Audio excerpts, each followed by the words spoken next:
বন্ধুরা, আজকে Valentine day, প্রেমিক প্রেমিকাদের দিন, কিন্তু তার সাথেও আজকে একটি দুঃখের দিন। আজকে আমাদের দেশের অনেক জওয়ান দুষ্কৃতীদের হাতে শহীদ হয়েছিল। তাই আজকে একটি কালো গোলাপের সাথে আপনাদের পরিচয় করাবো। গোলাপ হলো প্রেমের প্রতীক, আর কালো হলো দুঃখের প্রতীক। তার মিলবন্ধনে একটি গোলাপ।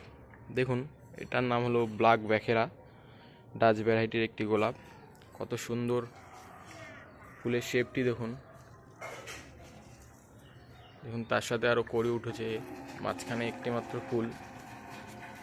এই কড়িটি দেখুন, রাতের বেলা এই ফুলটিকে ব্ল্যাকই দেখায় পুরো।